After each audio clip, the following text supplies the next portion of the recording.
So I was reading some articles on the history of the CIO title, and it was interesting that I wasn't around as a CIO back then, but in 1980s the CIO title didn't exist. And the first CIO title that was sort of publicly announced was the CIO of the Canadian government in 1991. And that's like 20 years ago. It's not that long ago. The CIO title is not a title that has existed forever. It may not be a title that may exist forever, and that's only a very, very good thing, because will we always have a technology leader? Yes, we'll always have a technology leader. Will that technology leader be called a CIO? Maybe not. Fashion is changing as well. Just around us as technology's role in a company like Google has changed, the role of what we can bring as technology leaders to those companies has changed.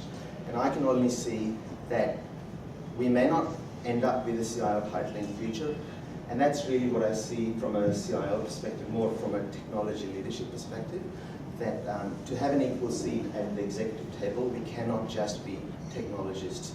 We do have to be a wholesome business person and truly partner equally, not beg for a partnership, but earn that right, and manage businesses just like everyone else's.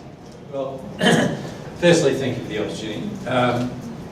I think there's a couple of major things that have started to play out in the industry over the last probably 3 to 5 years. They've been coming for a while, but I think they're sort of very much starting to impact our roles in the CIO context. And the first is the explosion of services that we now all appreciate we can inject and consume to add value to the business agenda that exists, that we're trying to align against. And the difference with that, the big difference with that, of course, which is nothing new, is that for the first time we're buying services that provide specific business value. We're not constructing them from scratch. So the minute you're in that world versus constructing stuff, the sort of role that's required to oversee and lead that capability has to have particularly strong commercial skills, great communication skills, and ultimately I think the CIO role is starting to shift to sort of introduce some marketing concepts. We need to understand, the user population, be it internally or externally, understand what they need, what they want, and that's becoming incredibly diverse.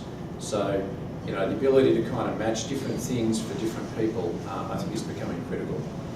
IT organisations previously, I think, were of the view that if we could drive towards standardisation, get a sort of one-size-fits-all, we'd keep costs down, we'd be able to manage incidents better. That was sort of the mindset that's been existed previously. As I said, I think that's starting to change.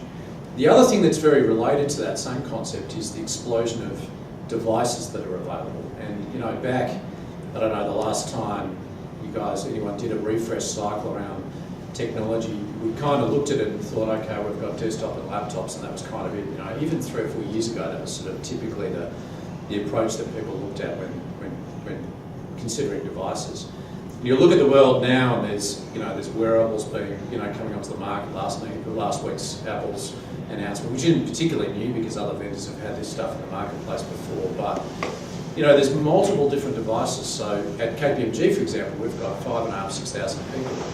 To suggest that demographically or in terms of work patterns, I can sort of make a decision as CIO to get a one-size-fits-all approach to what people are going to need to be truly productive is, I think, naive. So you've got to try and change the way in which we think about engaging with the user population, as I said, internally or externally, as it relates to devices.